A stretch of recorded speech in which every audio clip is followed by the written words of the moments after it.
Hello students, good morning. आज हम GS section यानी कि एसएससी का जो प्रीवियस ईयर क्वेश्चन सेट हम चला रहे हैं, आज हम हिस्ट्री का गवर्नर जनरल स्टार्ट करने जा रहे हैं।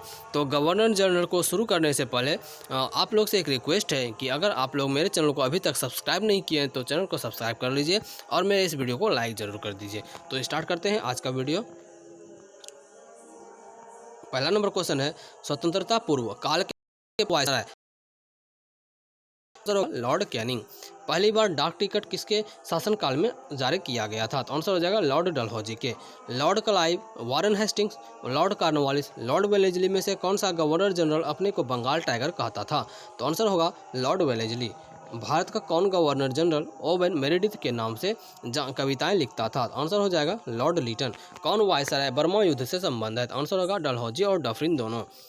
किस विधेयक में प्रावधान दिया गया कि भारतीय न्यायाधीश में भी यूरोपीय व्यक्तियों पर मुकदमे चला सकते हैं ताकि भारत में काम करने वाले अंग्रेज और भारतीय न्यायाधीशों के बीच समानता स्थापित की जा सके? तो आंसर होगा इल्बिल।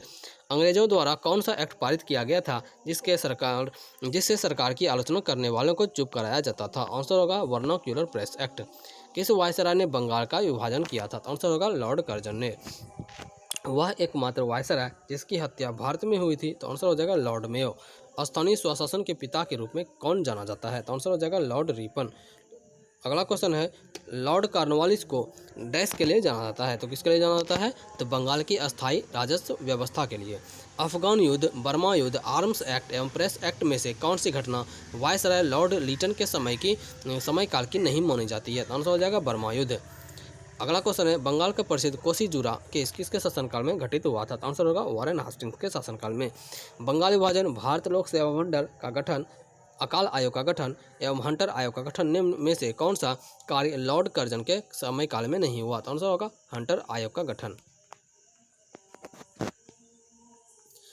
अगला क्वेश्चन है, भारत में बजट व्यवस्था का आरंभ किस वायसराय के काल में हुआ? तो आंसर होगा कैनिंग।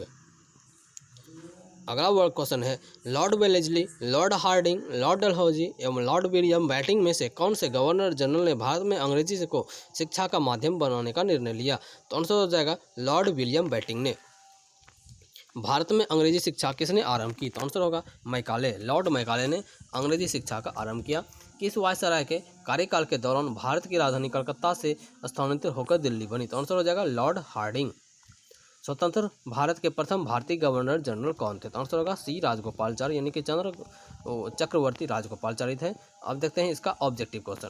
तो 1857 के इंपीरियल दरबार में हाथ से काती हुई खादी के कपड़े पहनकर कौन गया था?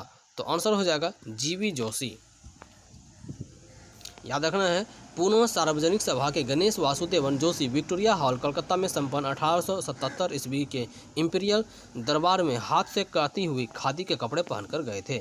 दूसरा नंबर प्रश्न है, भारत में राजस्व एकत्र करने के अस्थायी बंदोबस्त की प्रणाली शुरू की थी? तो किसने शुरू की थी? तो आंसर हो जाएगा लॉर्ड कॉर्नवालिस के द्वारा।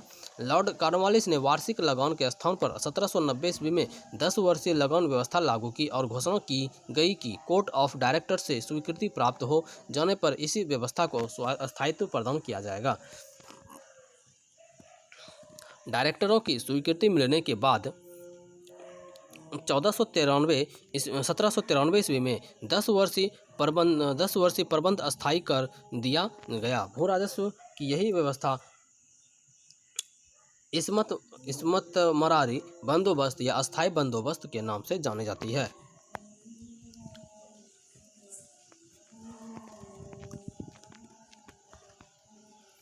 तीसरा नंबर क्वेश्चन है, ब्रिटिश शासन के दौरान तत्कालीन मद्रास प्रेसिडेंसी में रैयतवाड़ी प्रणाली की शुरुआत करने वाला कौन था? तो आंसर हो जाएगा थॉमस मुनरो। थॉमस मुनरो जो मद्रास के 1820 से 1827 ईस्वी तक गवर्नर रहे, उन्होंने कुल उपज का तीसरा भाग भूमि कर का आधार मानकर रैयतवाड़ी पद्धति को मद्रास प्रेसिडेंसी में लागू कर दिया। मुनरो की भूमि कर व्यवस्था लगभग 30 वर्षों तक चलती रही। चौथा नंबर प्रश्न है, निम्नलिखित में से किसने मद्रास में रैयतवाड़ी व्यवस्था लागू की थी? तो आंसर हो जाएगा सर थॉमस मुनरो। पांचवा नंबर प्रश्न है, बंगाल के प्रथम गवर्नर जनरल कौन थे? तो आंसर हो जाएगा वारेन हेस्टिंग्स। रेगुलेटिंग एक्ट 1773 के तहत ब्रिटिश संसद के द्वारा बंगाल में पहली बार कॉलेजिस्ट सरकार की व्यवस्था की गई। इस सरकार में एक अध्यक्ष तथा 4 सदस्यों का प्रावधान किया गया। अध्यक्ष को गवर्नर जनरल का पदनाम दिया गया। वारेन हेस्टिंग्स को 1774 ईस्वी में बंगाल का प्रथम गवर्नर जनरल नियुक्त किया गया। छठा नंबर प्रश्न है, बंगाल का पहला गवर्नर जनरल कौन था? तो आंसर हो जाएगा वारेन हेस्टिंग्स। 7 नंबर प्रश्न है, बंगाल का पहला गवर्नर जनरल कौन था? तो ये भी हो जाएगा वारेन हेस्टिंग्स। क्वेश्चन रिपीट हुआ है। 8वां नंबर प्रश्न है, अंग्रेजों ने भारत में रेलवे किस उद्देश्य से शुरू की? तो आंसर इसका हो जाएगा ब्रिटिश वाणिज्य और प्रशासनिक नियंत्रण की सुविधा के लिए। अंग्रेजों ने भारत में रेलवे को ब्रिटिश वाणिज्य और प्रशासनिक नियंत्रण की सुविधा के लिए शुरू की थी। 9वां नंबर प्रश्न है, किस गवर्नर जनरल ने भारत में सती प्रथा का अंत किया था? तो आंसर हो जाएगा लॉर्ड विलियम बेटिंग ने।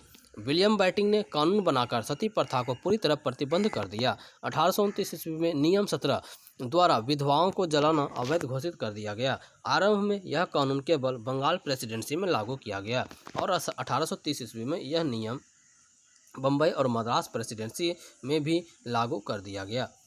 10वां नंबर प्रश्न है, एक खुली प्रतियोगात्मक परीक्षा के माध्यम से इंडियन सिविल सर्विस में भारतीयों के लिए प्रवेश को निम्नलिखित में से किसने संभव बनाया? तो आंसर हो जाएगा लॉर्ड डलहौजी। एक खुली प्रतियोगात्मक परीक्षा के माध्यम से इंडियन सिविल सर्विस में भारतीयों के लिए प्रवेश को डलहौजी द्वारा संभव बनाया गया था। 11 नंबर प्रश्न है, भारतीय सिविल सेवा में अर्हता प्राप्त प्रथम भारतीय कौन था? तो इसका आंसर हो जाएगा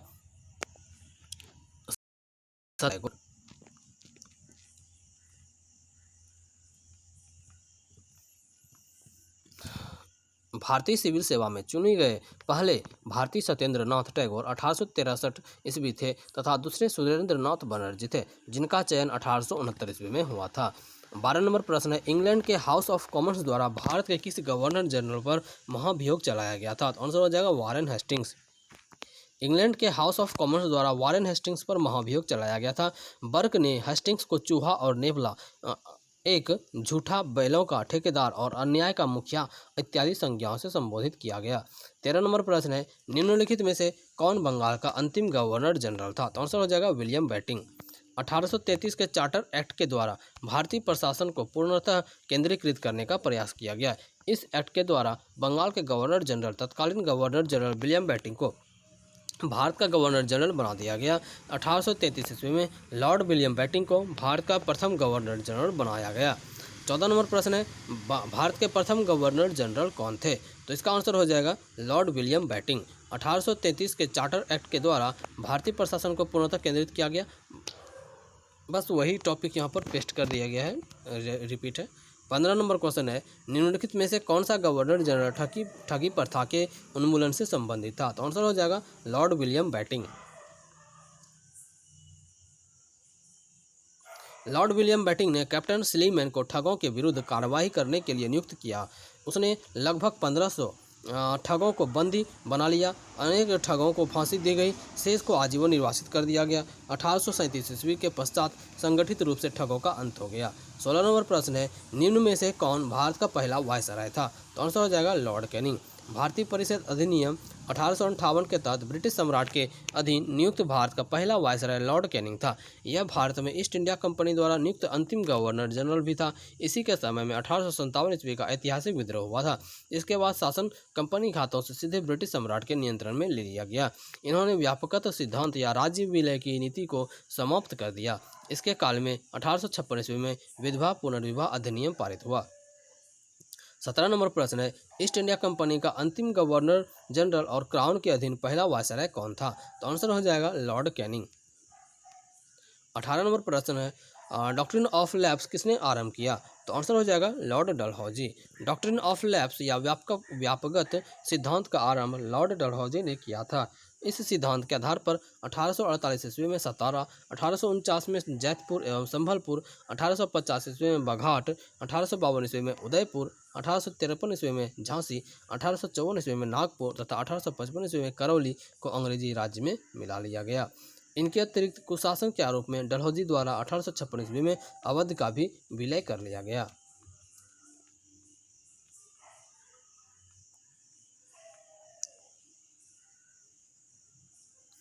19 नंबर प्रश्न है, किस गवर्नर जनरल का नाम राज्य हड़प नीति यानी कि डॉक्ट्रिन ऑफ लैप्स के साथ जुड़ा हुआ है? तो आंसर हो जाएगा लॉर्ड डलहौजी। इसका डिस्क्रिप्शन आगे हम कर चुके हैं।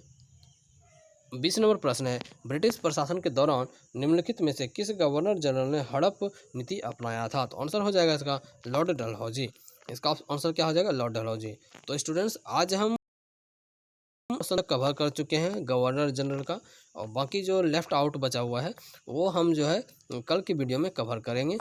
तो स्टूडेंट्स आज के लिए इतना ही, और अभी तक मेरे चैनल को सब्सक्राइब नहीं किए हैं तो चैनल को सब्सक्राइब कर लीजिए, और मेरे इस वीडियो को लाइक ज़रूर कर दीजिए, और मेरे इस वीडियो के लिंक को अपने एजुकेशनल ग्रुप से कहीं से भी जुड़े हुए हों, चाहे वो फेसबुक, व्हाट्सअप, इंस्टाग्राम या ट्विटर, कहीं से भी जुड़े हुए हों, वहाँ आप मेरे इस वीडियो के लिंक को शेयर करके ज़रूर आ जाइए। ठीक है, थैंक यू, बाय बाय। कल मिलते हैं नेक्स्ट वीडियो में जो कि 21 से आगे क्वेश्चन का